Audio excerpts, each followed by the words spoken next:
Chicken అదిరిపోయింది. Hi guys, ఈ రోజు ఫ్రెండ్స్ అందరూ కలిసి ఒక కొండకి టూర్ వెళ్తున్నాం. అక్కడే వండుకొని తినడానికి తప్పిదాలు కూడా తీసుకెళ్తున్నాం. మనోళ్ళైతే గబగబా ఎక్కేస్తున్నారు, నేనే ఎక్కలేకపోతున్నాను. కొంచెం దూరం వచ్చిన తర్వాత ఊట వాటర్ మొహం కడుక్కొని కాసేపు అందరూ రెస్ట్ తీసుకున్న తర్వాత మళ్ళీ నడక మొదలెట్టాం. మనోడిని చూడండి ఘాటి ఎలా ఎక్కుతున్నాడు.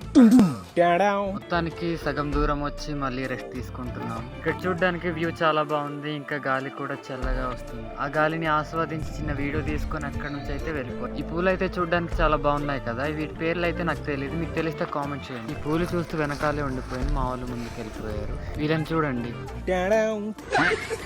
మొత్తానికి మంచి ప్లేస్ కి అయితే వచ్చేసాం. ముందుగా పొయ్యిలో రైస్ పెట్టేసి మేము తెచ్చిన ఆయుధంతో వెజిటేబుల్స్ కట్ చేసి రైస్ అయిపోయిన తర్వాత అగ్గి మొత్తం పైకి వేసాము. తర్వాత కూర స్టార్ట్ ఉల్లిపాయలు మిరపకాయలు వేసి ఇటు అటు కలిపేసాము. తర్వాత టమాటా వేసి ఇటు అటు కలిపేసిన తర్వాత ఈ కలర్ లో మారిపోయింది. కొంచెం ఉడికిన తర్వాత చికెన్ వేసి ఏదేదో కలిపేసాము. సామాన్లు కలిపిన తర్వాత ఈ కలర్ వచ్చింది. కూర అయిపోయిన తర్వాత అందరికి అన్నం వడ్డించి డ్రింక్ పోసి కూర్చొని అందరూ ఒక పట్టు పట్టాము. భోజనం అయితే నేను అనుకున్న దానికంటే చాలా బాగుంది. మనోడు అన్నం తినకుండా ప్రేయర్ చేస్తున్నాడు.